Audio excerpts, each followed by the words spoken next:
So I think that's sad and bad. So poor Dan.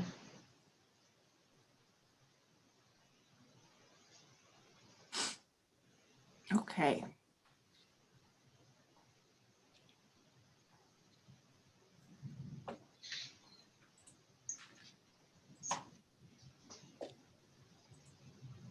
YouTube is up and running. Okay. Well, then let's, oh, there we go. A few more people.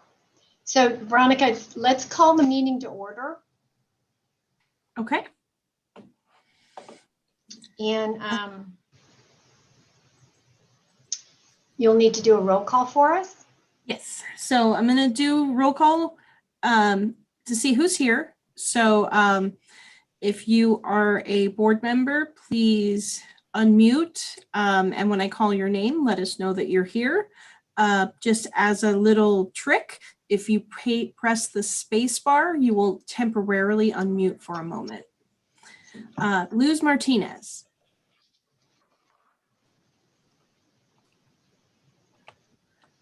Roseanne Ibarra. One moment. Lisa Judd. Present. Thank you. Jacqueline Williams. Yes, here. Lasara Allen. Sarah Martin here, and yeah, Sarah's going to be on the voting today. Okay, thank you. Grace Peeler. I'm here. Paul Davis. Let's see. Xenia Leva Cho. Here. Thank you. Karen Lovato. Here. Brady Nord for Blythe Post. Here. Amanda Archer. Here. Judy Albert. Here. Sage Wolf. Here. Oh, we can't I hear have you. terrible reception. So Yes, we heard you. I know Dan's not here. Is Ryan here in his place? Ryan LaRue? Noble Wadelick informed me in advance that he would not be able to attend today. Rachel McDavid? I think so. And Sandra Stolfi. Yes, here. Excellent. We have 11 board members present. Quorum is met. So it looks like as we review our agenda for the day, it's time for public comment. Correct. Did you receive anything to read, Veronica? I did not receive anything to read in advance from anyone, but I do know we have a few members of the public who requested meeting access. So now would be the time to speak up about for a public comment about non-agendized items. If the thing you want to talk about is on the agenda, we'll open it up for public comment when we get to those items.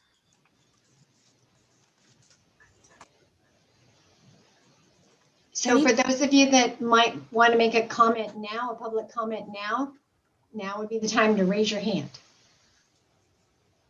If we can see you.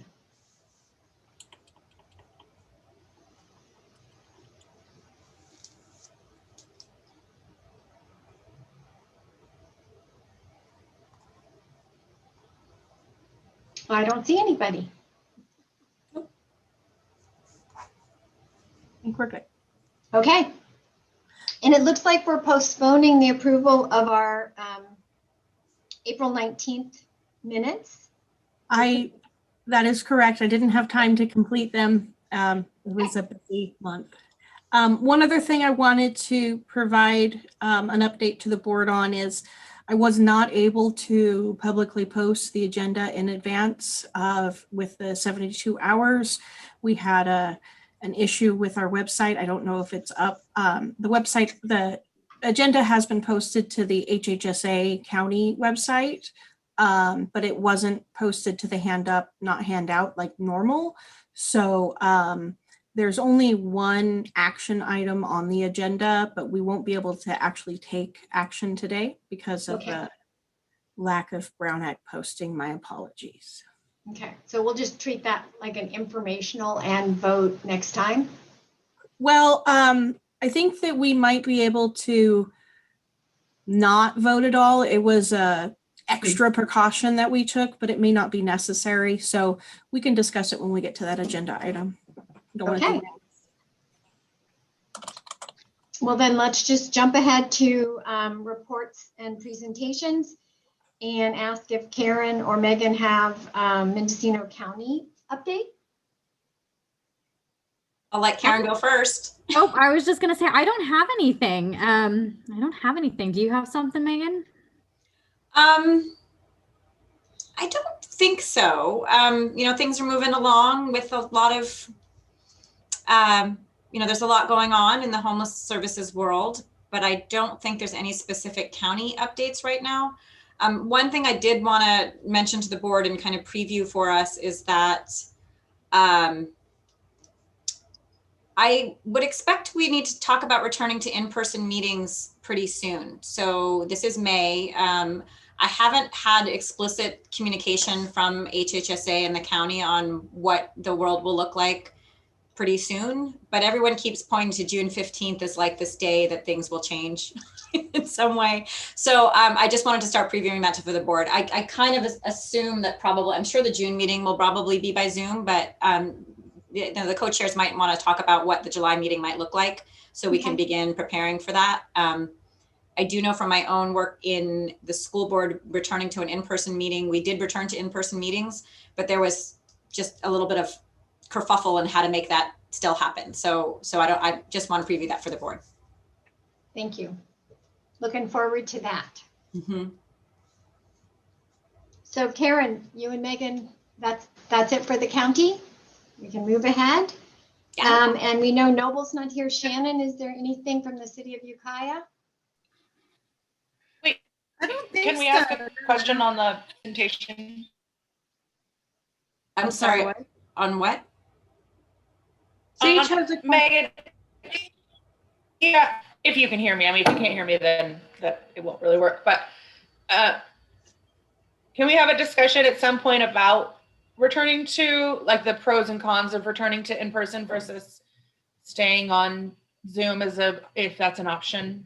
Not today, but just at some point before we return to in-person, it would be good to identify there are some very good things we get out of being on Zoom.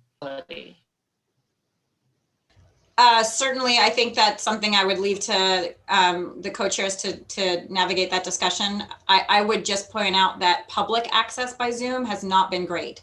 So we'll probably be looking for some sort of balance. And in my mind, something that mixes the two might be where we land, where there's Zoom access and public access, in-person access, but it's a good conversation to have. We'll really need to have guidance from the state of California on reinterpreting the Brown Act. Mm-hmm. Because we know that if a board member under the normal Brown Act accesses the meeting somewhere else, they have to publicly post it and make it available for the public to come in there. So if we were to make it available for Zoom for member participation, we'd have a lot of public posting we'd have to do. True. So yeah, there's a couple things, both what we're allowed to do, like in terms of public health directives, and then also the Brown Act, and then how to find the balance. Okay, sounds like a to be determined. Mm-hmm. And Shannon, after I called on you, we interrupted you. That's quite all right. I don't think I have anything to update. If anyone has any questions for the city of Ukiah, I'm happy to answer them, but otherwise I don't have any news. Questions for Shannon? City of Fort Bragg, Tabitha or Sarah?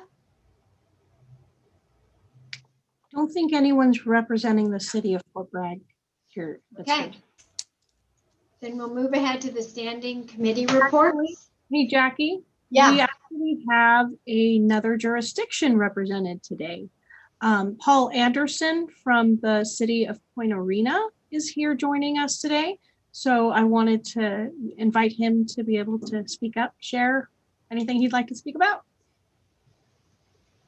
Thanks. I'm new to the board. I guess my main question would be, has anybody in the county looked at other jurisdictions as far as safe parking areas for people to overnight in vehicles? I have a council member who has expressed interest in us pursuing that in Point Arena, but I know there's a lot of issues with that. So if anybody has any guidance or ideas on that, please contact me offline. Thank you. Thank you, Paul. I would say, and correct me if I'm wrong, folks, there is a work group that was looking at that. And so sending Paul's name and query. Oh, good. Zenya's nodding her head. That didn't change. There has been some work. Again, a lot of work got disrupted, Paul, with COVID and some of those additional rules and stuff. But we'll fold you in to where we are. So thank you and welcome. Paul, I'll make sure to connect you with Angelica Mion with Legal Services in Northern California, who is the chair of the Shelter and Solutions Committee, that is currently working on that. Great, thank you. And Dan and Angelica are neither here today. So I think that brings us to the Standing Committee of Coordinated Entry Discharge Planning. Sage, do you have a report today? Well, Jackie, before we go there, I think that we should go ahead and check in. I know those folks aren't here, but we have others that attend those meetings. Oh, okay. Shannon's the co-chair for the Strategic Planning Committee. I know we haven't met, but Shannon, do you have anything you want to share? Well, no, we haven't met. But before we know it, we are going to be coming up on our the annual presentations that we promised each of the jurisdictions. We started getting their approval of the plan, I think around July, August of last year. So we will need to start scheduling that. So it would be good to have another meeting soon of the Strategic Planning Committee so that we can talk about what we've accomplished, if anything, in the last year, but also start chipping away at some of those items. I know I've got a personal interest in really doing that work on coming up with some protocols around encampments. That's an issue that doesn't seem to be going away, and that seems like a pretty easy one that we could tackle. So, so yeah, we should meet soon, but we don't have anything to report on at this time. Thank you, Shannon. I also think that my report later on the 100-day challenge, there may be some results and work that will come from those work groups that we create to be a part of the challenge. That it looks like there's some natural affinity with some of the things in the strategic plan. So I think that will be will fortify our July, August reporting capability back to the cities and interested folks. Veronica, I don't know who else co-leads the Shelter and Solutions Committee for Angelica. Is anybody here that was at the last meeting? I was not. You know, the last meeting got canceled. Veronica, this is Judy. So it's the next one is not scheduled until June. I can't remember exactly the date. So, and it's funny that we had a lot of things pending, and I know that safe parking has been one of the ongoing topics and struggles in terms of just finding locations, and it does take money and finance to oversee it and for it to be done correctly. Thank you, Judy. Okay. Sage, can we pitch it to you? Sage asked me to speak. Oh, great. Her service isn't great. So, but I, one update is that I'm actually the co-chair of the Coordinated Entry Discharge Planning Committee now with Sage. We are making adjustments to the Coordinated Entry prioritization to include prioritizing people for housing resources based on COVID-19 health risk factors provided by the CDC, along with chronic homelessness and substance use challenges. We are also drafting language to include in the upcoming FRQ to solicit interest from consultants to help facilitate improvements to our coordinated entry system and build our coordinated entry prioritization system that the community can agree upon. So that's some of the stuff we've been working on. And thank you, Sage, because she filled me in because I happened to miss our last meeting. So, but yeah. Grace, can I ask you to clarify again? Did you say that you're coming up with new criteria right now? Is that the case? Yes, we're modifying some of it because COVID-19, the risk factors were definitely they were important at the time and still are, but now that more research has been done, it shows some COVID-19 risk factors include homelessness, substance use, and even some mental illness can put people more at risk for COVID. So we're looking at a better way to prioritize. And from my understanding, that's kind of going on nationwide. They're changing the way that the VI SPDAT was used and prioritizing need.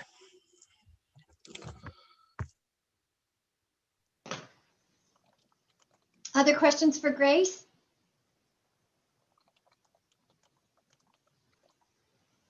Thanks, Grace. Veronica, do you have a membership committee update? The committee has not met, but Paul Anderson from City of Point Arena, as I shared earlier, he's placed membership with the committee. I mean, with the COC membership. So that's great. Also, today I received contact from, and I want to get your name right, Laura Hamburg today. And they've requested a membership application on behalf of a foundation. So just wanted to share those couple of updates. We appreciate your interest, Laura. Welcome. Okay, Brian, how about HMIS and performance management? Sure. So the HMIS and Performance Measurement Committee met last week. As far as big updates, we did accept a nomination for a co-chair. So Joe Ditto from McCavan, who's on the call with us, will be co-chairing the HMIS and Performance Measurement Committee, which is great. Welcome, Joe. The bulk of our time was spent reviewing the housing inventory count and point-in-time count. As we know, our point-in-time count was just a sheltered point-in-time count due to COVID. We did not conduct a unsheltered point-in-time count. There are pretty significant changes from last year's housing inventory count, and this year's we went from 15 projects on our housing inventory count last year to 31 this year. So we were able to bring in a lot more agencies and projects that hadn't been participating before, such as CalWorks Housing Stabilization Services. We also have some new projects due to COVID, such as Project Room Key and some other emergency shelter projects. So our picture of homelessness in the county is really increasing as far as our housing inventory goes. So that's really good news. I can't overstate how important it is to have CalWorks participating now. They represent such a big picture into families experiencing homelessness and at risk that they weren't represented in our data any other way before now. So they supplied a total of 82 clients who were in emergency shelters and families during the point-in-time count, which is a really significant number of sheltered homeless. Mm-hmm. We did see some trends in our point-in-time count. Overall, our numbers for sheltered homeless are up, primarily because we added CalWorks and because we added Project Room Key. So we've got a lot more people in shelters. If you look at just projects that were participating last year, we're actually down a little because our homeless shelters were decreasing capacity in some programs. We're freeing up space to be safe for COVID-19. So participants from just agencies that were in the HIC and PIT last year have gone down some. And then you add in CalWorks and all these new emergency shelter rooms to COVID, our point in time counts increased about 80% from last year to this year for sheltered homeless. I think I can actually share a screen with that information if anyone wants to see it. Share screen. I would love to see that. Sure. It's small, so if you're not on a computer, if you're on your phone, but you can, I'll try and zoom in a little. So you can see our 2020 numbers had 176 people between emergency shelters and transitional housing, and our 2021 numbers, you know, we're over 300 now because of such an increase in emergency shelter rooms. Like that's primarily due to CalWorks putting families in the motel rooms and due to Project Roomkey. But we're also getting participation from really small projects like HDAP at the county level had 10 clients in motel rooms the night of the pit. And we're seeing projects like Home Safe and Whole Person Care. They put clients into emergency shelter rooms and hotel rooms, and they participated and had 10 clients. So we're building out and up and getting a more accurate picture of what our inventory looks like in the county for homelessness. And, I feel like we're going to have to explain this over and over again. Gotcha. So it's good that we got the Sure. news. And this graphic here just looks at counts last year to this year. And so this was sent out to the committee. These numbers aren't finalized with HUD yet, but I anticipate we won't have too many problems this year. We have no warnings or errors on our submission last time I checked. And so this just shows numbers and what projects were participating last year to this year and who is included in the point in time count. I think it's also important to point out that some of these projects had to reduce capacity because of COVID-19 to allow for social distancing practices. So like MCHC's emergency winter shelter went down by 11. Well, that's because they've got a non-congregate shelter program that they can use instead. So there was only 9 people that they weren't able to help in other services as opposed to 20 last year. So yeah, it looks like it went down, but in reality, when you explore it and really look at it, it's actually shows improvement in our communities, how we're engaging with people experiencing homelessness.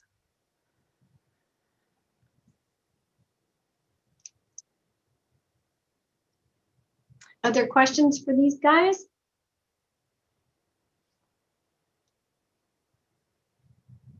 And the only other thing we reviewed is there's significant changes coming from HUD and their data standards, really relating to demographics like sex, ethnicity, gender, race. I can summarize them in 2 sentences. Most of it is language changes to be more inclusive. So Hispanic is now Hispanic, Latino, Latina, Latinx. Asian is now Asian or Asian American. So they're changing kind of the titles on a lot of things to be more inclusive and culturally sensitive. And gender is going through quite an overhaul. Rather than choose one of the options, gender is now, you can choose any one of 5 options. So instead of having to choose transgender, male to female, transgender, female to male, you now choose, if you identify as male, you check the box. If you identify as transgender, you check that box. So there's male, female, transgender, gender nonconforming, and questioning. And you can choose any one of those 5 or as many as you want, whatever you identify with. So HUD's really kind of leading the charge and being sensitive to gender identities, which it's interesting to see them so far ahead of the pack compared to other programs.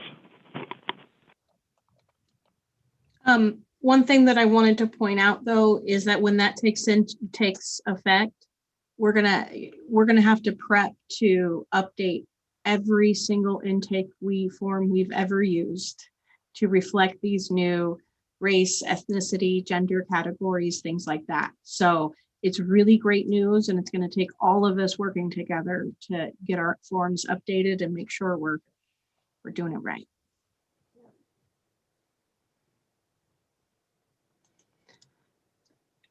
One thing I wanted to point out real quick, Jackie, is I think we omitted opening it up to public comment.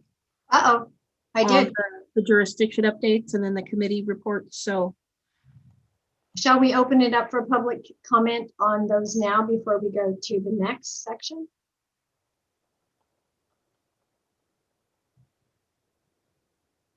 Veronica? Okay. Yeah. Oh, yeah. I thought you did. I thought that's what you just said you're doing. Yes. Okay, so we're opening it up for public comments from any of our local jurisdictions or about local jurisdictions.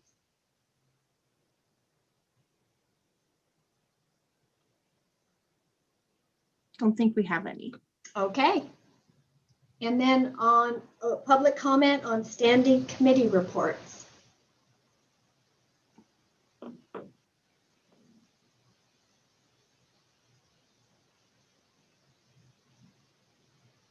And now public comment on the ad hoc committee reports. Well, I haven't given my ad hoc report, so. Oh, you haven't? I skipped. No, maybe I should give that first. I think you should. Okay. I kept thinking Brian and his HMIS there. That's okay. So as Brian shared, we've submitted our 2021 HIC and PIT report. It was due on Friday. And as we were frantically checking our clocks and watches, HUD sent an email giving us until Tuesday. So we were able to take our time, really review the data. Brian and I went through it again this morning, made sure that, you know, everything had a note where it needed to be attached. I'm really pleased to report that this is the first year we have zero validation errors. We had a few warnings, but they were associated with a few housing projects having zero utilization on the night of the HIC. So it's like the system's like, are you sure you would have had 0 people in this program? Which we made sure we didn't. And there was one other error associated with a project set up with a VA program that we followed HUD direction on how to do it. So all of those warnings we could explain, there were no errors, and it went in really well. Brian is writing up a summary of what he has observed to be different from last year to this year, so that we can have a bit of an understanding of that, as well as like I pointed out with the EWS, how there's a underutilization, it looks like, but it's actually because there's less demand because we're doing better in other places. Just kind of some overview of, you know, those kind of things. So we'll have something out here pretty soon. And I'm hoping to be able to fold that into to include what we learned from the 2020, so we can close this ad hoc and be done with it. So this is a question for Brian and the group. For those programs that had to reduce capacity because of social distancing, you know, would it be helpful if we explained that or just anecdotally sent that information to this team? Because isn't that going to be one of the footnotes on this contrast and compare report? Sure, and those notes are already included in the housing inventory count. There's a place to give a note. So they're really, it's important to actually get those reductions because they're looking at utilization too. So if you reported 24 beds, but you were only filling 17, your utilization is going to look worse. So they want to see your actual HIC reflect your total capacity, but we were able to make notes. It's not a significant number of projects that reduce, but it's our emergency shelters that are congregate that really reduced. RCS went from 46 beds to 37. Hospitality House went from 24 beds to 17, I believe. But those are all represented in notes specific to each project in the housing inventory count. Good. Thank you, Brian. Public comment on the ad hoc committee report.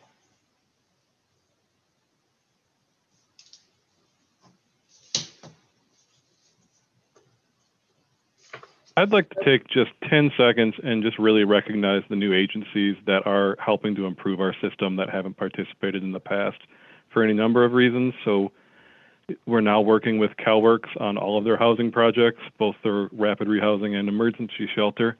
We have Home Safe from the county's adult services section participating. We have a housing and disability advocacy program from the GA adult services participating. We have Nation's Finest now has their supportive services for veterans families projects, which were previously captured in Sonoma County, that made their lives easier, are now participating. Whole Person Care's emergency shelter rooms for their clients is now participating. We're getting data on clients in Valley House as far as head counts and capacity for their permanent housing project in Valley House. So I think it's really important to recognize these new partners and that they're really adding to our overall data picture and what homelessness looks like in the county. And I'm very appreciative to everyone that's up and participating now. Thank you, Brian.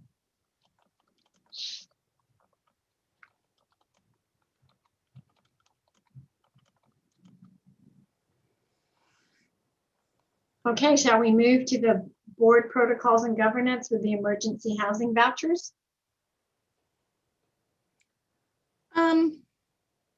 I'll go ahead and start talking about this one. So there's a department through under HUD that's called the CPD is what it's called, or community, I can't remember what CPD is, but CPD, they issued a notice that I included with your agenda packet. It's a pretty big, like a 60-page notice. But I created a one-page summary that I included on top of it, that just my brief notes. It might be broken sentences, my apologies. It's just what I wrote up that to help you understand. But basically HUD, through the American Rescue Plan, created the Emergency Housing Vouchers Program. And it's similar or through the Housing Choice Voucher Program, which formerly known as Section 8, but it's kind of a niche program specifically for people who are homeless, at risk of homelessness, fleeing or attempting to flee domestic violence, dating violence, sexual assault, stalking, or human trafficking, or recently homeless and for whom providing rental assistance would prevent the family's homelessness or having high risk of housing instability. And that's direct quote from that notice. So one of the pieces of this is the vouchers are going through housing authorities, which is, the normal way that HUD does those things. But because they're specifically for this homeless or at risk of homelessness population, HUD is requiring that the housing authority and the continuum of care across the nation work collaboratively on how to use these vouchers. So there is an MOU requirement, but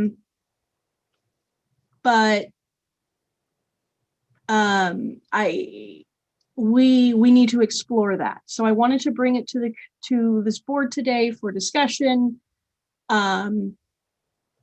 Probably not to discuss the actual what we're going to do or what's in the MOU, but rather identify how we're going to do that work. So I wanted to go ahead. Lisa, you probably have more to share about it. So I'll go ahead and send it to you now. And you're muted. You're muted. We can't hear you. We can't hear. There you go. I thought I hit the unmute button, but apparently not.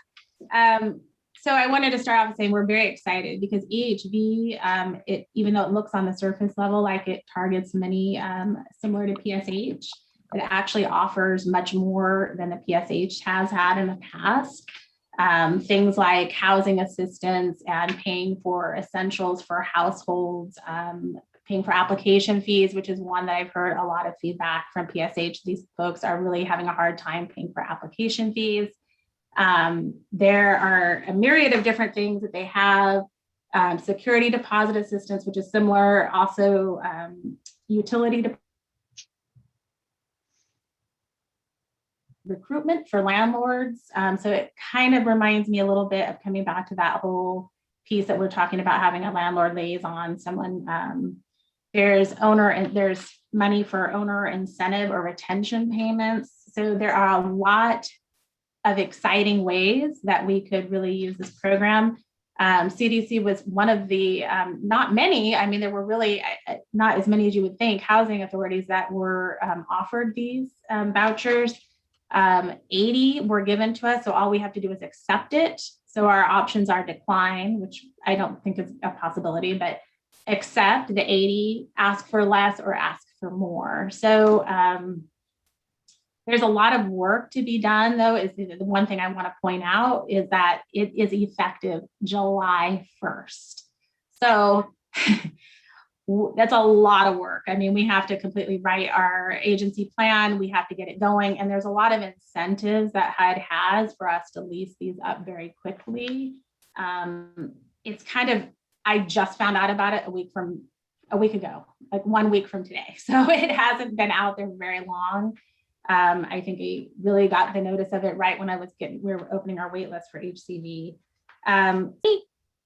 We have a lot of opportunities is what I want to stress that are really positive, but it's going to take some work. And I guess my suggestion to get this, where we're at 517, and to have this for 7/1 to be able to start leasing, I think we need to probably either have an ad hoc committee, or I don't know if the coordinated entry committee can meet more, but there's a lot of work to be done here. So I think that we could make some really positive changes, but it's going to take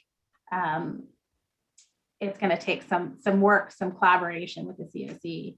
As Veronica mentioned, we have to have that, the deadline I think is 7:30 to have that MOU, but ideally we'd have it by July 1st. So having said all of that, I guess the first thing I want to address is kind of some comments from the board as far as we're offered 80, we can ask for more. I think there's a need out there. I wanted to get your input before we made that decision as far as asking for more than the 80 that were allotted to us. So this is Judy. My only hesitancy in even asking for more, though it'd be wonderful to ask for more, particularly for this, the designated group of people, is that I also know what it's like for people to be looking for housing and then never getting it and never finding it, because it is so challenging for everyone to get housing in this area.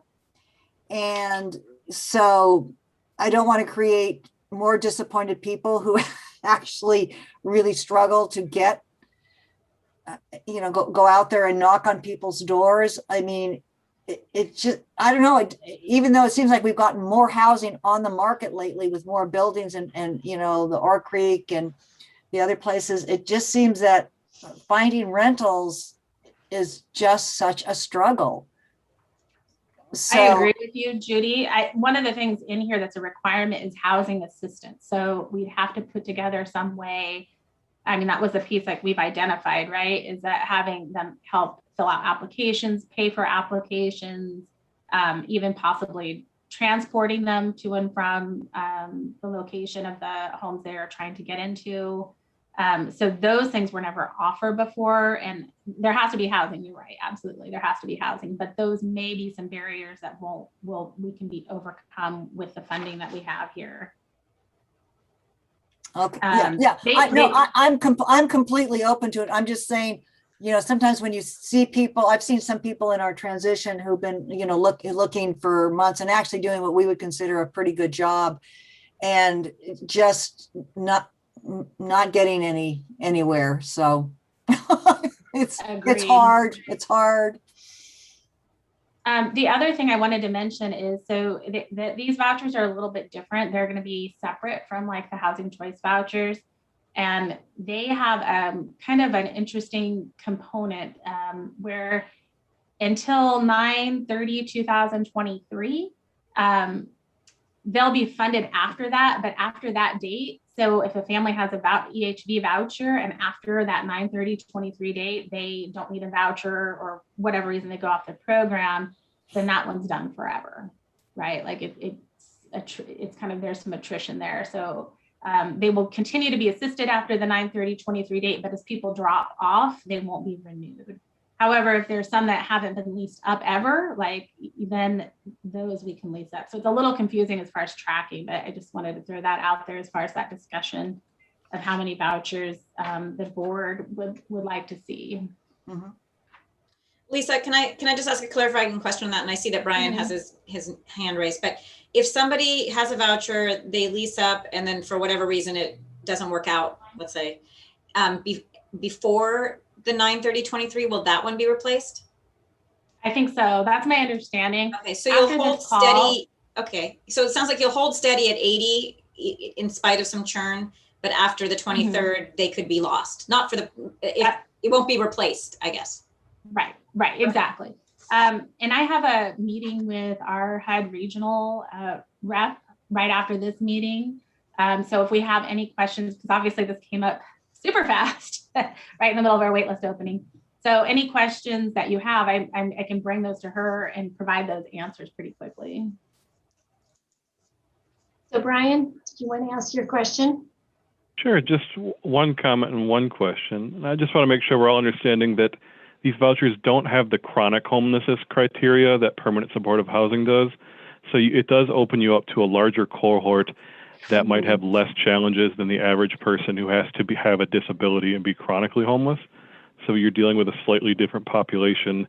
To me, it looks like a blend between like an HCV voucher and a PSH, where you're requiring some sort of homelessness, but it's not chronic.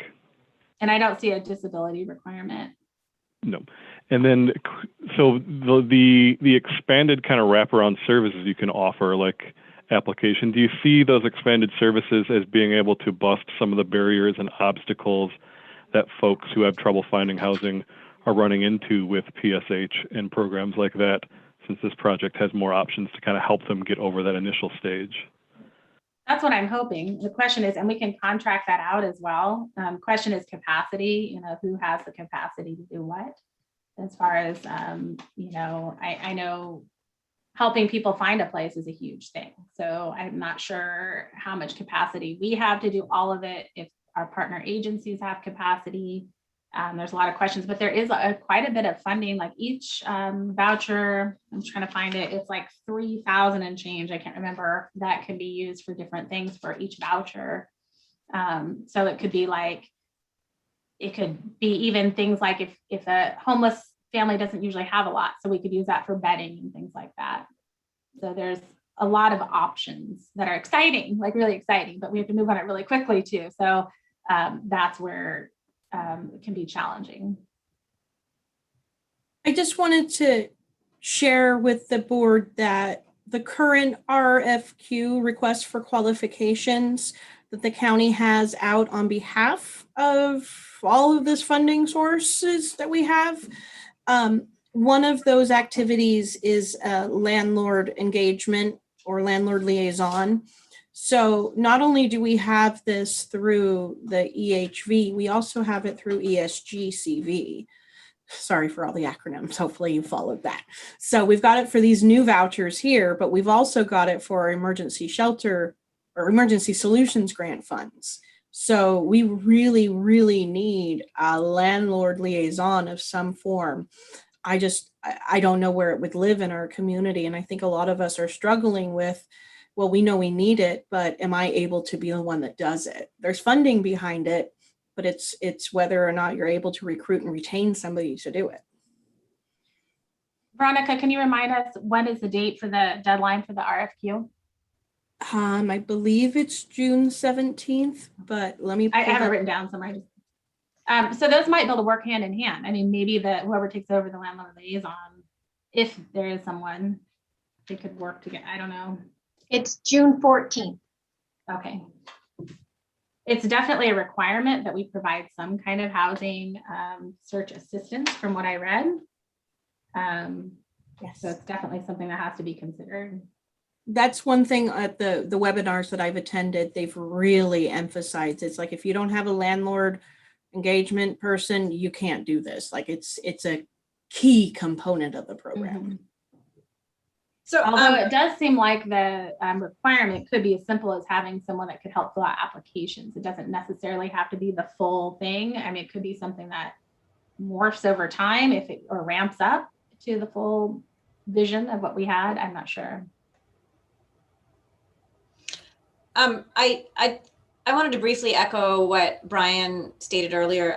Brian and I and Veronica had a meeting with our HUD TA person this morning, and this came up. So it was one of the conversations that we had about this project, because there is this coordination required between the COC and the CDC, and an MOU involved in how to approach this new opportunity. And I was really struck by what Chris Pitcher was telling us, in that we as a community have an opportunity to prioritize how this is used, obviously in partnership with CDC and in agreement with the CDC, but we could prioritize currently homeless, we could prioritize families, we could prioritize people currently in emergency shelter. We could swing totally the other direction and prioritize people who have a lease in place in order to be able to use these quickly. Or we could have a combination of all of those, or we could have, there's really a lot of opportunity here.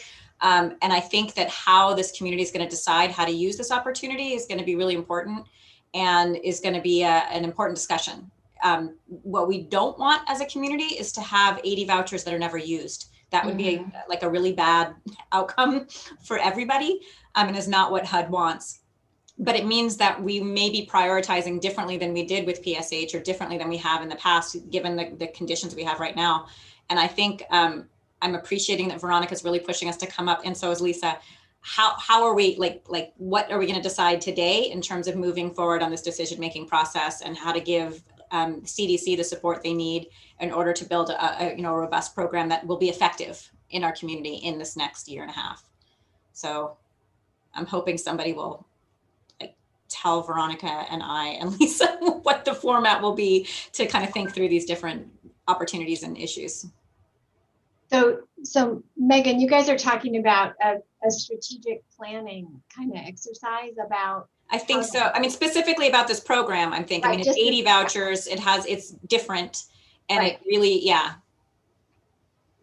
And so with that, in your mind, that would be a focused work group. So we could capture those issues and questions and try and put forward a proposal to bring back to the board.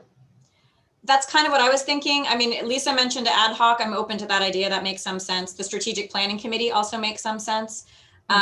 When and if we draw in the coordinated entry committee also is like a thing we need to think about. I'm not sure in order, I don't know what order to have this conversation.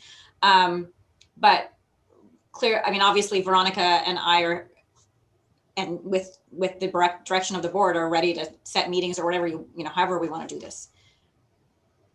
So I just think that the most important thing is that time is of the essence, because July 1st is so soon. And I guess that's where my concern is to be able to, how can we most efficiently and effectively come to make the decisions that we need to make?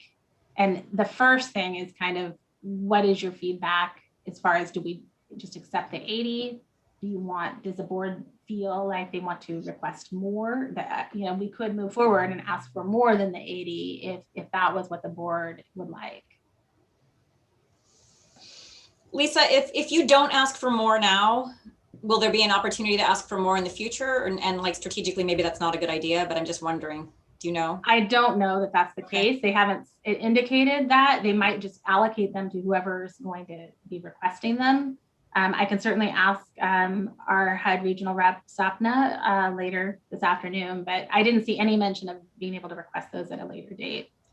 I think that, like Judy said, what's in my mind is I certainly don't want to forego an opportunity to get more vouchers. It seems like crazy. Why would we not ask for more? On the other hand, I am mindful of our lease up rate with our PSH vouchers is still quite low. I'm totally recognizing that this is a different source that has more flexibility and more openness than the PSH than the PSH population, honestly, usually has options. So I don't want that to scare us away too much, but I am mindful of that we have had trouble getting people leased up. So again, for me, it would be really awful if at the end of 2 years, we've only used 20 out of the 80 or something terrible like that. Lisa, but. Lisa, can you tell me, will the same stipulations be there as there is for the housing choice voucher for like 90 days. If you haven't leased up, then you have to ask. I think this has a longer, I think it's 120 days for the EHVs. Okay. I'll double check. Like I said, I'm just kind of getting on board with all of the new, it's all new, but I read somewhere that I believe that it was 120 days. There's some COVID waivers too that would allow for some flexibility on these. It seems like they're really, really incentivizing us to be quick, giving us a lot of flexibility, which is great, but also creates more upfront work for us to come to decisions. Yeah, but there is a little bit more time. So there are some differences for sure. One piece of information for the board. We currently have, well, as of March 1st, we had 348 households on our by name list. So that's 348 households that have said that they need housing of some form. So if we were to request 100 or 120, we could easily justify it with just this list. So we could justify the need easily. The question is, do we feel confident that we could yes, get 100 people leased up in whatever time frame that is? So this is an exciting problem to have, my favorite kind. So I almost feel like, Lisa, could we ask you to lead an ad hoc and several of us join you? I feel like a small group of us need to do a deeper dive and kind of create what we see the opportunity versus what we see the need, and what the, kind of the risks of completion are. And I think we, if we could find a time to just block out a couple hours, I think we would all feel more comfortable in solutioning this a little bit better. So, I mean, can I ask you to maybe be our lead, and we ask people to join with you to refine this a bit better? Absolutely. I would like as much collaboration and input as possible. I mean, it's supposed to be a partnership, so of course. I feel like Veronica and I have taken on the 100-day challenge sponsorship. And we haven't talked about that yet, but we'll talk about that in a little bit. But this could be a key enabler of some of that work. So, so I think, the planets may be lining up in a way that we just haven't connected the dots yet. Right. But I think a few of us getting together and looking at not just the need, but what's all happening in the next few days, we might be able to come up with some real additional information and clarification to bring back to the board and help us all feel a little more comfortable. Veronica, do you have an idea? I know you do a lot of maybe a doodle poll, or maybe people, I mean, you kind of coordinate a lot of that to get in that initial meeting. Is that possible? Yeah, I was going to speak up at the right time to say that I'm happy to provide administrative support to this ad hoc. I can, do the meeting scheduling and the Zoom and whatever else we need to do. If you could write the agenda up, yeah, that absolutely. would be super helpful to me. Sure. And Brian has his hand up. Brian. Just a quick question. For the vouchers, if you lease up, does the physical location of the leased property have to be in Mendocino County, or can a client in Mendocino County find housing in like Upper Lake with a voucher? I believe that they can have, it's called portability. So yeah, I think they can lease up as long as like with our HCV vouchers, if they're here in Mendocino County, they can port out directly to Lake County. So it's something we can look at. Okay. I think the portability requirements are still there, similar to HCV right now. I haven't read through that section, so I don't want to misspeak without reading through it, but. I want to echo Jackie's suggestion too, that like if you set an ad hoc committee with just 2 hours and like you have to leave with, you know what I mean? We don't have the luxury to kind of committee this forever. So if we really like say this at the end of this meeting, you're going to come up with a recommendation to whoever about how to prioritize these, I think would be really important. Yeah, I think that. My guess is it will take more than one meeting, but maybe just to get to a certain point to prioritize, and then how are we going to meet that priority, or Okay, too. So Jackie, the Brown Act gives you the authority to appoint ad hocs. So you don't even, you can voluntold people. So like you're on the ad hoc, you have the authority to do that if you want. For the folks that, oh, Brian, did you want to add something? Brian, your hand's up? Hands up, Brian. Nope, I think it's still up. My fault. Okay. So I'd like a small focus group to really do a deep dive. And I think the best thing to do is then we send that information out and ask people to review it. And then we have our second meeting, because we may still be learning things between those two times. This isn't something we're going to do and then meet again in a month. This needs to be something that we kind of hop on.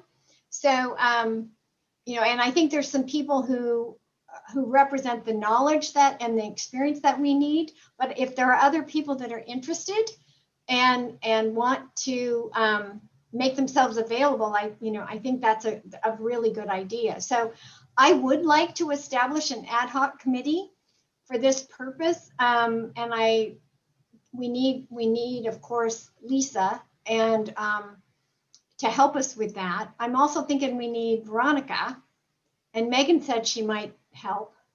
Did you say that? Yeah, I'm strangely compelled to this project. I don't totally know why, because I don't have.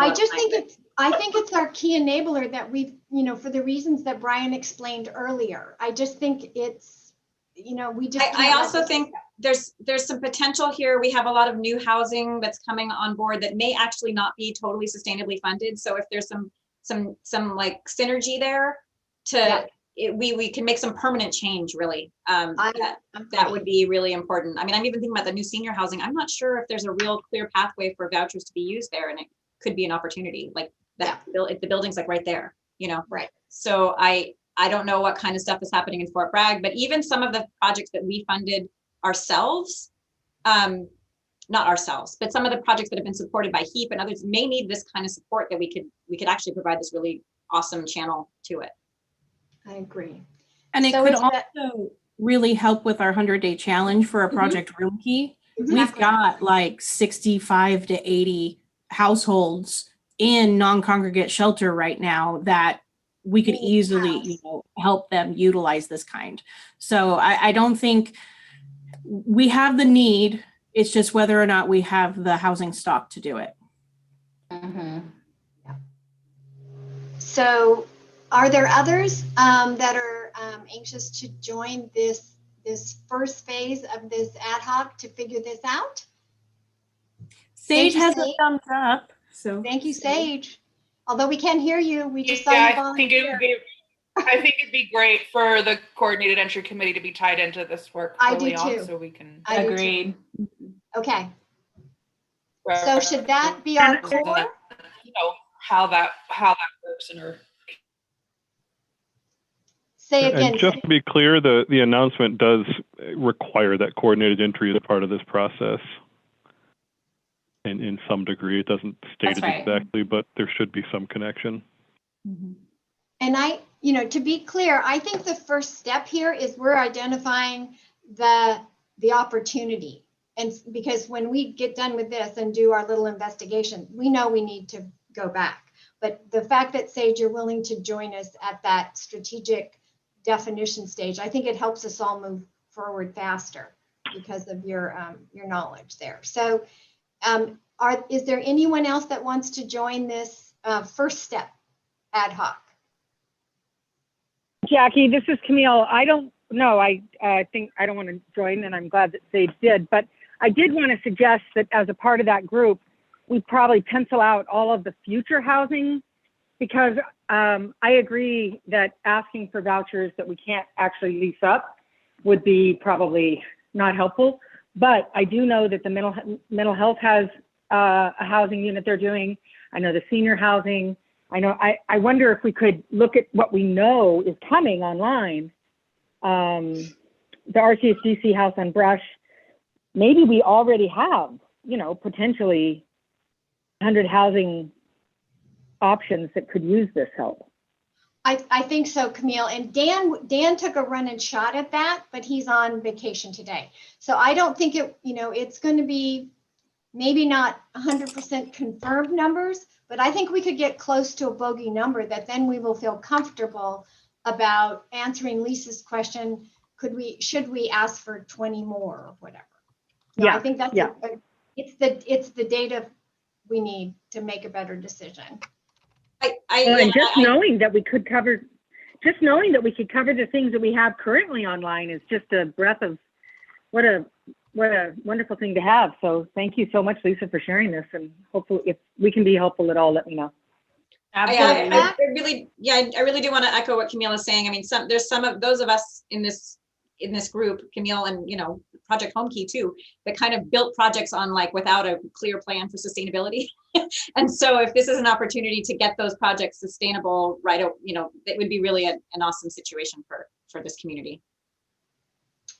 In one of the workshops I attended on ending homelessness not long ago, some communities were using these to look at their equity gaps.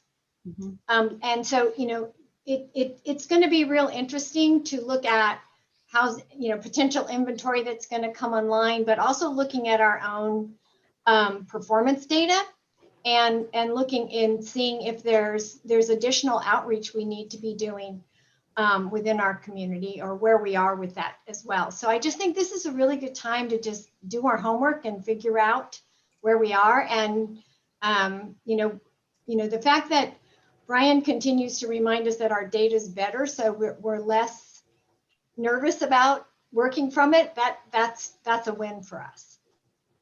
So Lisa, it sounds like your team is Megan, Sage, Jackie, who did I forget? Veronica, and gone. Anybody else? Should we? Yeah, sorry, go ahead, Veronica. Well, I was wondering first if Shannon would be willing, as a member of the Strategic Planning Committee and as a representative of a jurisdiction. Shannon, is this something that you might be willing to help us with? Assuming I have the available time. My schedule's pretty impacted, but if we set up meetings and whatnot, I'll do my best to be there. Okay, I'll doodle it so that we can make sure. Sounds good. Should we put out an email because there's some members who aren't here that may or may not be interested? Sure. Maybe. And Megan? Thank you. I just wanted to very quickly echo Jackie's statement about this as an opportunity to advance some of our equity work as well. And when I look at the pieces of this project, it requires a coordination with our coordinated entry system, which I think is great because it'll give us an opportunity to strengthen that as well. But I continue to be a voice that's saying the fact that we don't have access to coordinated entry for Spanish-speaking communities, it's totally unacceptable. And so we really have to keep that in mind as well for this project, that we've got to figure out how to overcome that immediately. I don't want to wait on that one and not use a system that's really had a lot of equity work still to go. For such an amazing opportunity. So we have two opportunities here to prioritize locally how these are going to be used, and also be more aggressive in making sure that our coordinated entry system has overcoming some of those equity barriers that we already knew existed. Thank you, Megan. It seems like from the webinars they've put out already that HUD's very much stressing that piece with equity, Megan. So I agree with you on that. It'd be really nice to figure out a way to overcome that. Just so everyone knows that HUD has a bunch of webinars. So, I mean, I think they've already done, they only told us last week, and there's already been 3 or 4 webinars. I don't know, there's another one, I think this afternoon. So if anyone's interested in those, I can provide those links. The link is actually on the note sheet that I provided. It's right there at the top. It's You're way ahead of super me. easy. It's hud.gov/EHV. Just real quick, because we kind of talked about how we want to involve all this, and we didn't really talk about how we're going to involve all the parties. My thought was we have the ad hoc meet and come up with a general idea, and then that idea is taken to the Strategic Planning Committee as well as the Coordinated Entry Discharge Planning Committee, And then those two committees can review it and then bring it back to the COC board at the June meeting. I don't know if this is something that would require full membership meeting. But we do have a full membership meeting on July 19th if push comes to shove. Yeah, If I it like that. I like that. Just asking that we merge the strategic planning and the discharge planning. We just do it and then bring it to the extended board. I think that's a really good idea. Did you Do want to we do know it if- separately or should we have a joint meeting? Sorry. No, I would think after we kind of do the smaller meeting, then we take it and have the combined. Okay. Just I'm in concerned about waiting and- interest of sharing ideas and explanations and interest of time. I think we need to, meet with both of those subcommittees together. I agree. You were talking about July and we're supposed to start leasing up July 1st. So I know. That's why I asked, I don't think it requires full membership and we should be Okay. able to have the MOU done at the June 21st meeting. Okay. Okay. So I think we have our meeting one ad hoc team identified and a plan for whatever the result of that meeting then will be presented to the other two groups. And at the end of that consultation, whatever we do, make sausage meeting, then we'll bring that product back to the whole board. And as fast and effective a way we can, because there's real time sensitivity here. Mhm. Okay.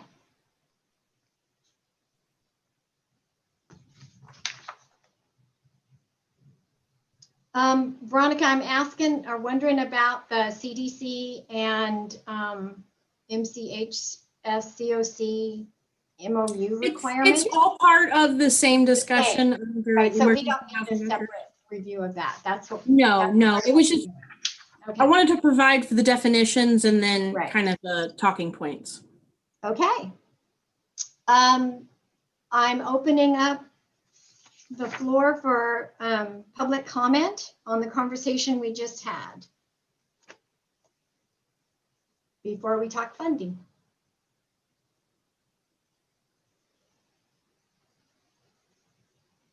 If anyone's on the phone and unable to unmute, press *6.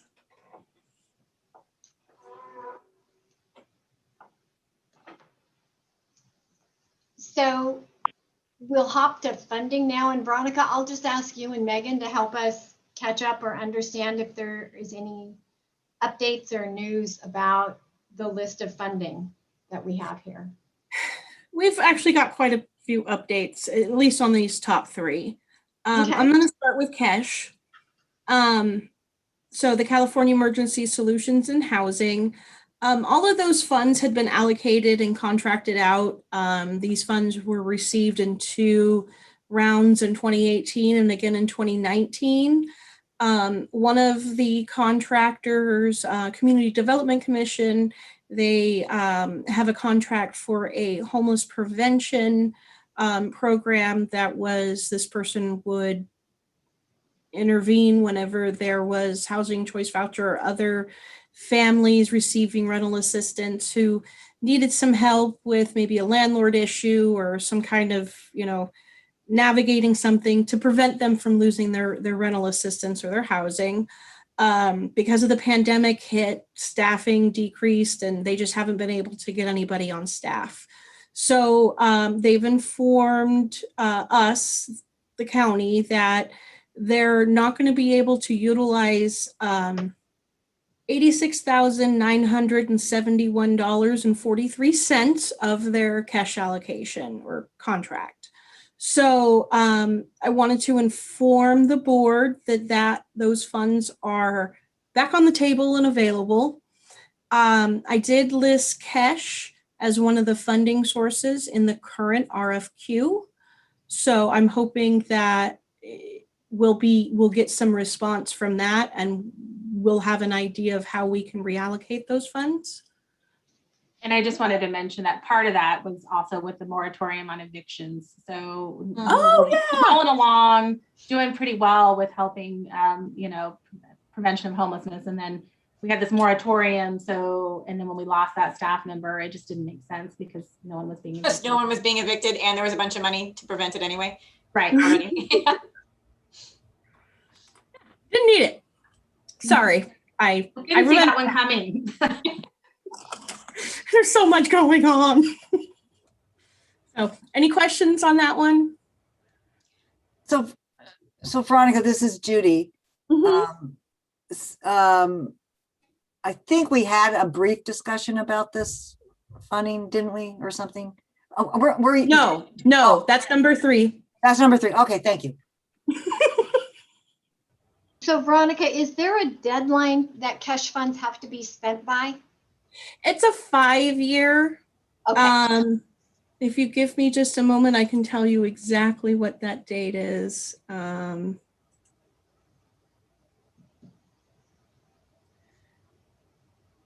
February 17th, 2025.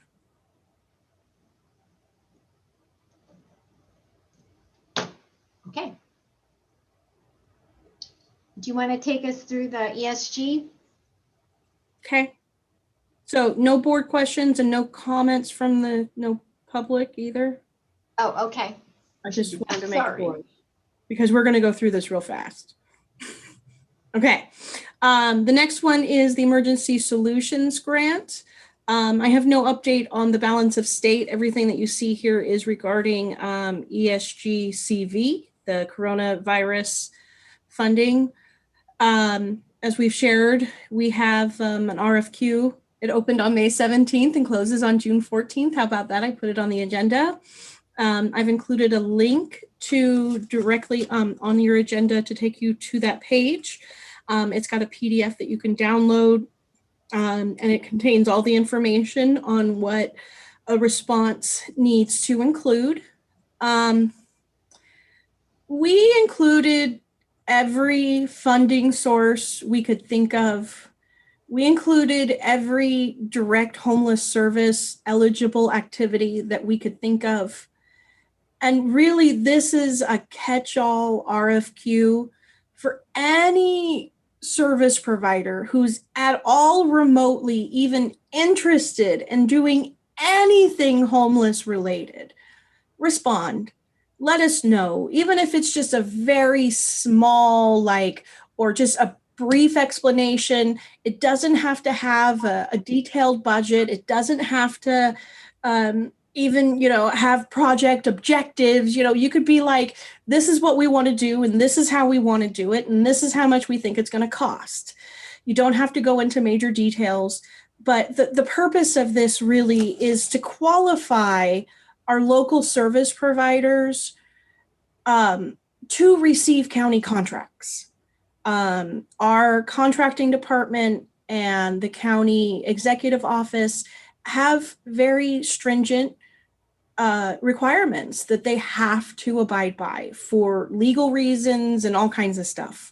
So instead of going through it over and over and over again for every single funding source, let's do one big catch-all and respond to it. Even if you think of something later on that you want to add on to it, if you haven't been qualified to provide services, it'll be very hard for us to get you qualified to do homeless services.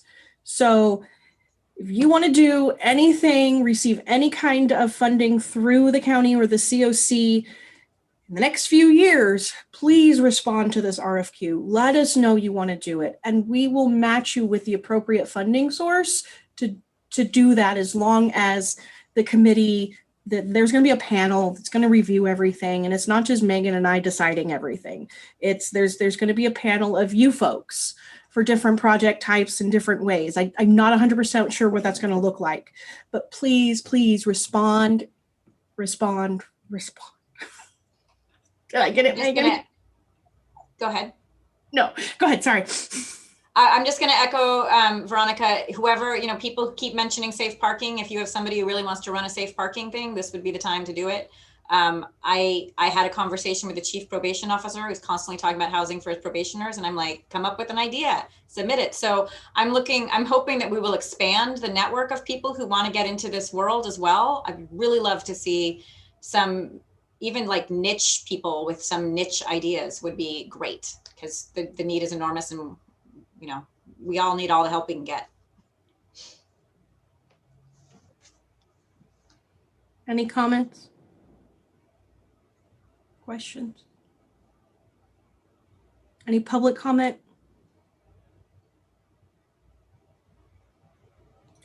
Okay, with Jackie's permission, I'm going to move on to HEAP. Yeah. Similar to the way I described that CDC has some cash funds that they don't anticipate utilizing. We're kind of in the same situation for HEAP funding with the Mendocino County Office of Education, or MCOE. They've reported that they're not going to be able to utilize $67,363.58 of their contract. And we've already informed the board of this. We've already told the board that we just didn't have an exact dollar figure before. So now that we have it, we wanted to provide that. This board has previously taken action and approved HHSA to utilize the MCOE funds as well as the HEAP interest, which is approximately $100,000. We're not sure exactly what it's going to be until June 30th on the last day when it's all fully accrued. But this board had approved utilizing that for HHSA admin as well as homeless prevention.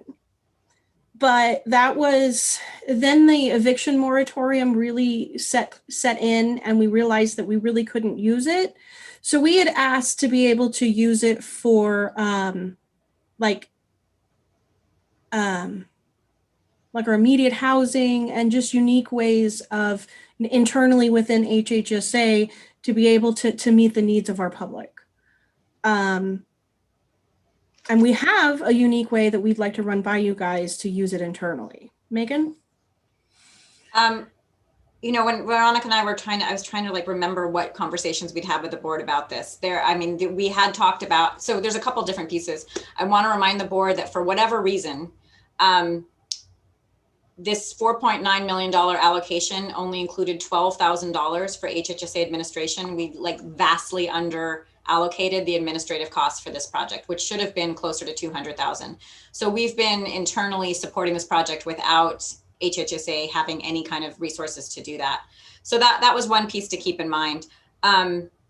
And we got really strong feedback from HEAP in a recent call with them that every penny needs to be spent by the deadline. Like there's no wiggle room there at all.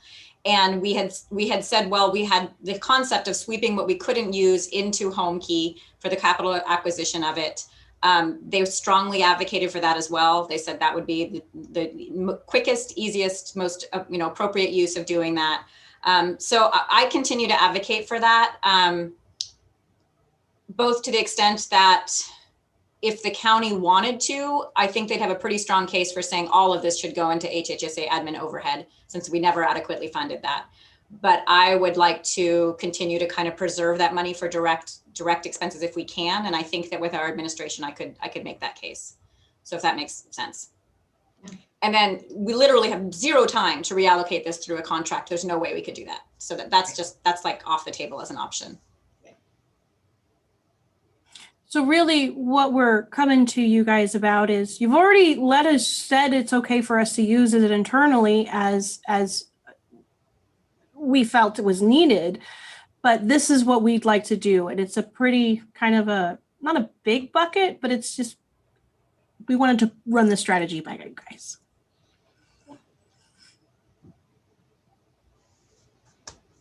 I don't see or hear any concerns, guys. I think that's what we thought was happening. So I think so too. I just couldn't remember if we'd take formal board action on it. That's what I was like. Yeah. I mean, Veronica's like, we actually didn't, and so that's why we needed to bring it back again. There wasn't, and I think because we kept saying, we'll have this conversation. We kept previewing it, but we're at the decision making time because Right. we actually know how much money is left over.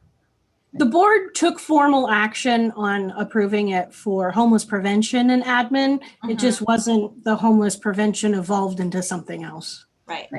And I will say, just as a shout out to all of the contractors, the fact that we only have 67,000 left is really awesome. I mean, we actually pulled this off. So I'm really glad to see that we were able to spend a significant amount of money for really important projects in a short deadline and met that goal. So good for you guys.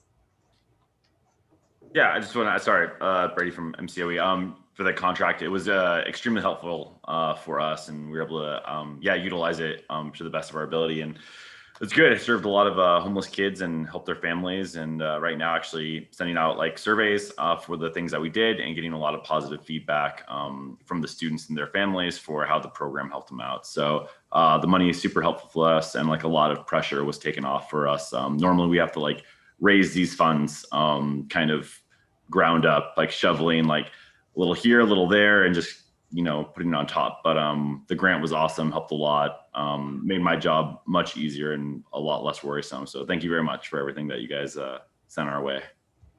Hey, Brady, are you going to summarize the results of the survey in a way that we would preserve the recipient's identity, but we could share the result? Yeah, absolutely. You know, I don't get every, like, I don't get, you know, we serve around right now. I'm probably packing up like around 160, 170 bags a week for the students that have signed up. And we get, I don't know, I think I've probably gotten around maybe like 40, maybe I might get 50 back, but yeah, no problem. I'll put that in a little document and send it your way, and feel free to share it. So that'd be awesome.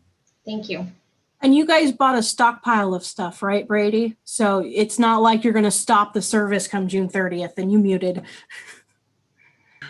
I wish we do have some solid stuff that we got. We didn't, sometimes it can be a little harder to stockpile just depending on what's available. Like one thing that was really interesting when the pandemic hit was like one of the few items that we have is like a canned tuna, which is, you know, very durable and great. And then also some ramen that we put in the bags. And when COVID hit, those things were completely gone, like off the shelves, and we actually couldn't get a hold of it. So it was weird for some of that stuff. And so as far as stockpiling, we did like the best that we could as far as what we had.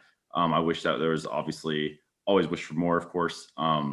But we have a good stockpile now of tuna and some canned chicken and a few other things. But yeah, it's always going to be money. We're always going to look for more. It's about give or take like $30,000 a year actually for supporting the students in the program. And the program was a little bit lighter this year just because it took us a little longer for homeless liaisons at the schools to get used to how they were going to identify students and how they were going to actually serve them with like the snack bags for the weekends, because it was much different than the kids showing up at school and them grabbing their bags. They actually had to figure out, okay, are we going to do home visits? Like, our family's going to come in, like for some of them have to actually come in for their work. And so it was a much slower start than like kind of anticipated for everything. But sorry, that was kind of a long answer for that.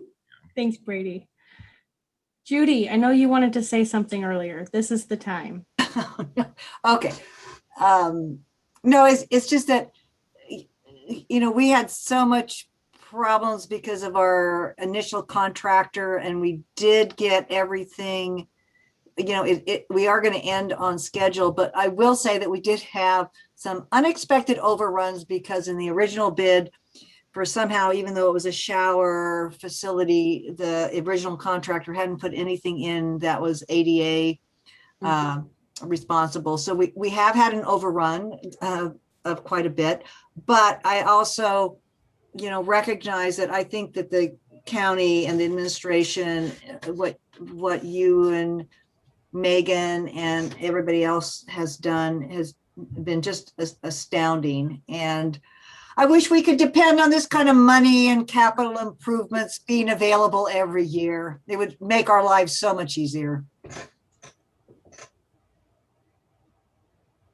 Well, the state of California has a huge Yes, they have a huge surplus. Yes, they do. Talk to your reps. Judy, are you guys going to be able to pull it off in the end, even with this? Are you going to have to, you're going to be able to do it, right? Just some. Oh no, you're doing it. We're doing it, Megan. I mean, that's what I thought. Yeah. And really it was done just because it's that kind of strange thing where, somebody knows somebody who knows somebody who's a brother of somebody who says, oh, well, I've got this here. I'll bring my crew up. And, anyway, it was just magical how it happened. Oh, good. Yeah. Well, I mean, for that project, there was some unfortunate things, right? The delay and then it, but I'm glad it's going to be pulled off no matter what. It's going to get pulled off. It is. It's going to happen. Great. Thank you. Okay. That's all I had. So we can't take board action necessarily, Veronica, but Jackie, help me out here because Veronica gonna have to close out this grant, like one way or the other. we got to do it. The board already approved it. We're just letting them know that we're changing the bucket we're putting it in. Right. I think the minutes will show that this is something you provided an update on something that we had already approved, and and we can note, what the difference is. And I think we're good. Okay, great. Any public comment before I move on?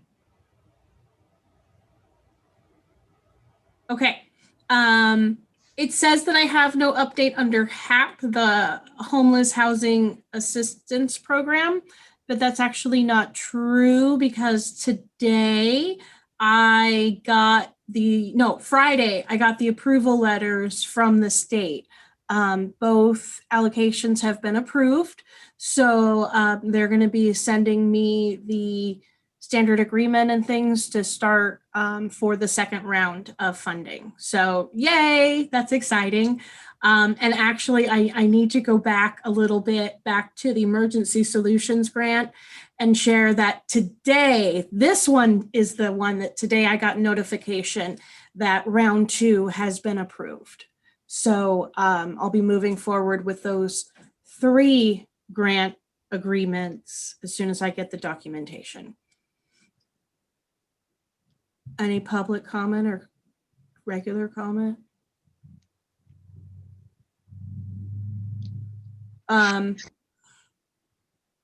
The Family Unification Program is next. I believe the only reason, and I could be wrong, I wasn't working in this position whenever this grant was approved, but from what it looks like is for the Family Unification Program, an applicant could either apply on the grants.gov website, or they could go through an alternate program, I think through eSnaps, and go through the COC like NOFA process. And so FUP was approved by, like the full application was approved by the COC board, but I'm not sure if this is something we should retain on the agenda. It was brought up by somebody, and so I'm asking, do we want to keep it or should I take it off?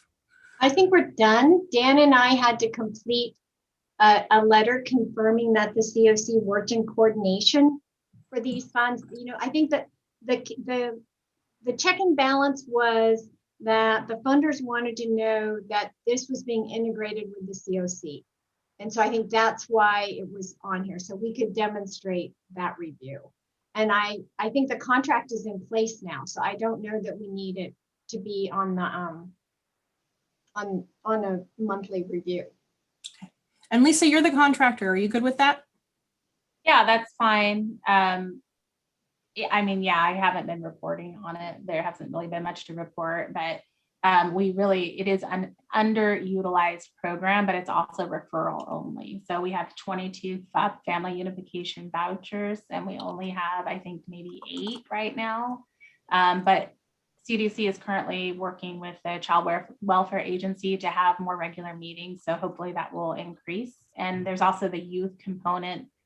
So we don't need to keep it on the agenda. I just want to remind people that besides the family unification piece, if you know of foster kids that are exiting, aging out of the system between 18 and 24, that there's availability for that as well. They still have to be referred through the child welfare agency, but I'm just trying to get that information out.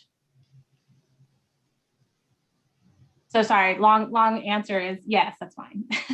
Okay, thank you. Any discussion from the board? Public comment? Again,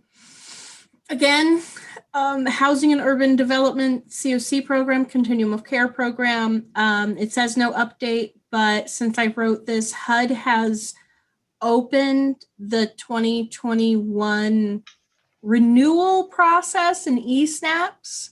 So HHSA and CDC are the only two grant recipients through that. So just as a notification that we're going to start that. And I don't even know if the COC has to approve it this year because it's just renewing what we had last year. So HUD has released all that documentation. So we'll be looking through it and coming back as appropriate. Any comments from the board or the public? I received a congratulations letter for funding for the TRA portion. Did you do anything in eSnaps yet? No. Okay, cool. HMIS capacity building grant. Not 100% sure if I did share, but I just wanted to remind everyone that Gary Colson has now taken another position within HHSA. He's now working on the Integrated Services Division, I believe is what it's called, under Adult and Aging Services. So if you used to contact Gary for something and you don't know who to reach out to now, we've created a new email address, home team, that's HOMETEAM at MendocinoCounty.org. And that'll go to, that's a new email that the whole home team is monitoring. So we'll get it to the right person and work on it from there. So we're missing Gary. We wish him the best and just wanted to provide an update on what's going on. HMIS capacity building grant is going strong. And I have no other updates. Great. So we've got, I was hoping we'd have some time as I share the 100-day challenge initiative with the group for questions. So it looks like we're going to be able to do that. So I wanted to remind everyone that Mendocino County is one of 4 counties or communities that have been selected to be part of this next cohort by the governor. So we're partnered with Monterey County, Long Beach, and Lake, and Mendocino. So the kind of the big news flashes for you is we need to thank those members from some of your organizations that spent 3 days in a workshop, the kind of introduction workshop, because it was refreshing to see that the people came with such interest and willingness to try and work together to make this whole housing process more successful. And so especially the next time you see Joanne Brewer or Tabitha Connell, you have to say thank you because they, just hang on. They volunteered to be our, I'm in a meeting. I'm chairing a meeting. I'll call you back. Okay, sorry. The two of them have literally taken on the systems lead role. So Veronica and I took on the sponsorship role, but those are the folks that took the system lead role. And the work we did together, we did produce a goal statement. So I want to read you that. And I want you to mark on your calendar that we start this 100 days next Monday. So here's the goal statement. In 100 days, Mendocino County will connect 49 Project Room Key households to safe and stable housing or ongoing supportive services and subsidies. We will prioritize vulnerable seniors over 55. Additionally, we will house 30 families from CalWORK's Shelter in Place program to safe and stable housing. We will work to house Black, Indigenous, and people of color at a rate representative of the project's demographics. So as you heard, our initial thought was the progress we've made with the people that have been housed during the pandemic, we don't want to lose. We don't want to backslide. We want to see how can we preserve the security and safety that we've built with those folks so far and let those two groups of folks be the folks we focus on to be housed. So when I said earlier that it's kind of a blessing that the other vouchers are coming down the pike, that may be a key enabler as we work together to see if we can't house these folks. So those are, I think we did our goal in numbers of families. So the literal number of people is much larger than that. I also wanted to mention that as we were developing that goal statement, it looks to me like the solutions that we'll be working on will be a solution for the elderly who are ill and may require more health-like supportive services than we've typically been able to work through in the past. We also realize it's important that we're going to have to figure out shared housing or shared leasing solutions if we're going to find enough places for all these folks to live. And then again, looking at the systems that we currently rely on and make sure we rebalance them if we know they are currently not equitable. So again, one of the big takeaways that came up in this workshop for me was all the HMIS work is finally paying off. We wouldn't even be able to do this work with the kind of integrity that I think we can now because we're really confident in our data and we have more data. So I think that's a huge lot of hard work, and a lot of effort, but I think that's really going to be to our advantage. There was also interest with some of the folks to revisit housing first solutions in Mendocino County. And so my last comment before I open it up for questions is, the people that are going to be doing this systems work are going to need some of you and some of the people that work for us. They're not just the folks that are literally the only people working on this. So I wanted to remind everyone that if somebody reaches out to you because they need help with the definition or need some advice or need some better understanding, that these are people that are doing this work on top of their full-time job trying to get these people housed. And so if you could make yourself available and add that additional help to them, I really think that will support the effort. Usually they've shared with us that as the team works through a big challenge like this, that our whole community learns to work together better. So again, I'm hoping that that's absolutely something we accomplish along with accomplishing our goal. So I'm interested in questions or comments.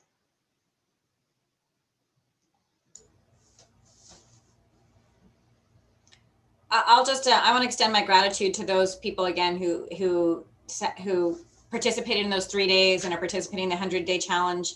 Our unit has been doing a lot of the administrative work for Project Room Key. And there's just zero way we could transition these families to any kind of solid housing without huge support from the community. So I've felt the burden in a, not a terrible way, but the burden of these families and this responsibility. So I'm just really relieved that this community is stepping up in this 100-day challenge to really help, because I don't know what we would do otherwise.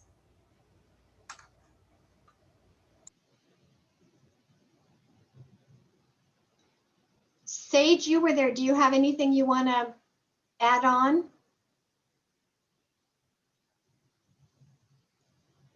She may not. I'll try. My reception is terrible, so I might sound like a robot. It was a great 3 days of meeting and getting to learn more about the 100-day challenge format, and really, great to kind of come to the table and come to some agreement around like what the goal is. And the conversations were challenging, and shows like that we're at the table to stretch and really look at what's happening in our community to like both the opportunities we have to be able to get some folks housed, and how we need to kind of push and explore different options. And I think shared housing is going to be a great thing to really dive into, and to learn from places like Valley House and Gibson, Haven, and Oak Street, and other places that have been doing shared housing, and see how can we expand that model, because we have some great examples of shared housing in our community already that we can build on. And yeah, it'll be a great all of us. One of the other benefits to all of us, I think, that work at the COC level is, as all of these counties work on their goal, as they encounter things, whether it's requirements from the state or bureaucratic things that tend to maybe treat one group of people different than another group of people, that feedback also gets collected and sent kind of up to the state. For a small population county like Mendocino, I think that's really to our advantage, to be clumped in with a bunch of other counties that share the common voices, that we're all having the same experience, and it's creating real barrier. It's really difficult to get things, some of those barriers busted through at the state level. So I think that's one of the reasons that the governor sponsors this kind of work, is that they realize their own agencies don't look for ways to improve things, because they serve such a broad variety of us. And this might be a way that they get insight into what's really getting in the way and what would be helpful. So Veronica and I get to listen and participate with the other sponsors. And so we'll be listening really carefully for the people that are working on solutions that we might be able to leverage. From the folks that we've just briefly got to know, I would think Monterey County and us have similar challenges. And so, those folks may be working on and developing some solutions that we could learn from and even hijack. So again, I think this is going to be an interesting effort. Veronica, do you have anything you want to add? I've just been thinking this whole meeting today about how so many of the things we've talked about, the solution is shared housing so often. We just don't have this housing stock that we need. And so for the emergency housing vouchers, and for Project Room Key, and for all of these different types of resources, we just don't have enough places for people to live in. And so if we can help our landlords learn a new way of doing business, it would help our local economy a lot. And in my mind, I mean, we're helping local people who are in our community. And college towns do this all the time. They have shared rental agreements like crazy. And so it's just about, educating our landlords about how this is actually beneficial to them. It's going to equate in higher rate of rent, because they're not collecting that rent from one person. They're collecting that rent from however many different households are represented in that shared unit. And so we just have to swing it in a way that is appealing to them, but it's going to take somebody actually having those conversations. And the problem is we don't have anybody willing to step up to do that landlord liaison work.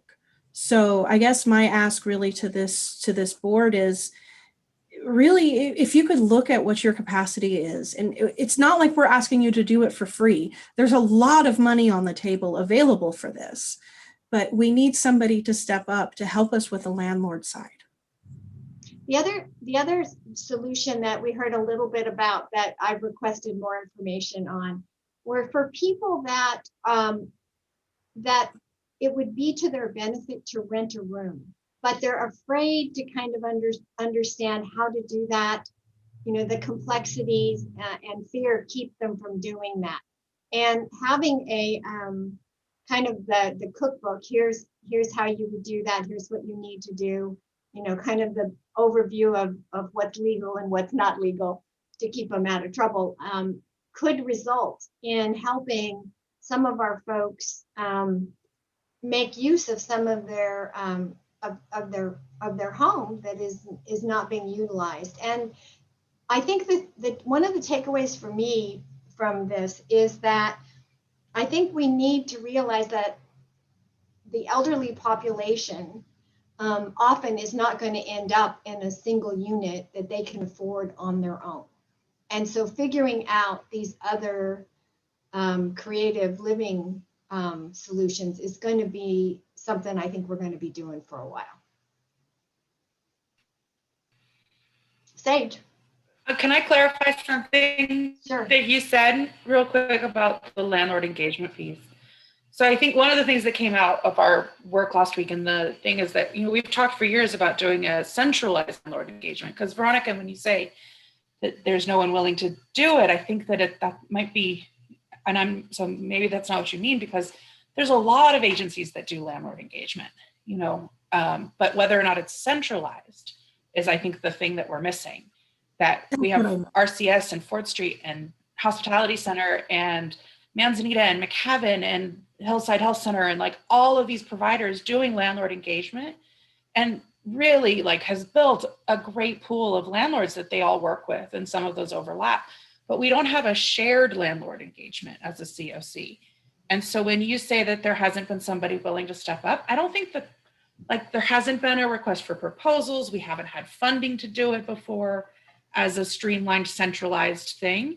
And that's what I think one of the things out of the 100-day challenge last week was there was a lot of discussion around that landlord engagement piece being really needed around centralized, shared landlord engagement. So I'm really looking forward to that being out of this. My apologies. Veronica, this is Camille. I wanted to share that Tim Schrader from RTMC has been sort of master leasing Valley House and took over master leasing Oak Street, and works a lot with I agree with you. I think that bringing all of the different people doing the different landlord engagement work, it's not just getting somebody housed, it's managing the relationship, especially when you're talking about multiple people living in it. So when you are having a conversation around that, I certainly would invite him to come and at least speak to lessons learned. It's a very, it's a special population because they're severely mentally ill, right? So that is part of it, but definitely lots of things to learn about how to do effective landlord management when we're talking about group living. Yeah. Congregate care, congregate living. Thank you. Thanks, Camille. So I'll just jump in and say, and in response to Sage, I definitely think that the idea was that a centralized place for landlord engagement, that was certainly the intention of what we've been talking about. And I think in addition, the concept of, although people do have, different organizations have relationships with landlords that they've built, we need more. And so it's an expansion of getting new landlords into the game, as it were, because that's one of our pathways is going to be getting more landlords than the ones we already have existing relationships with involved.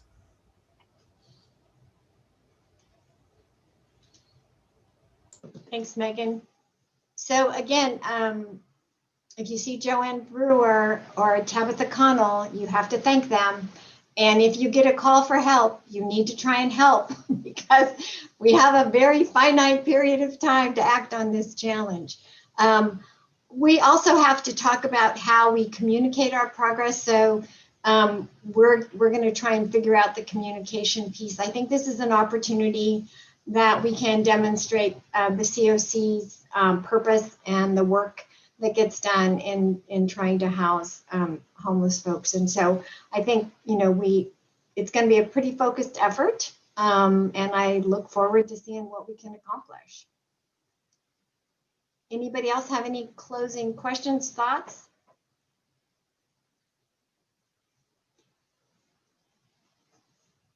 Then I think it's a wrap.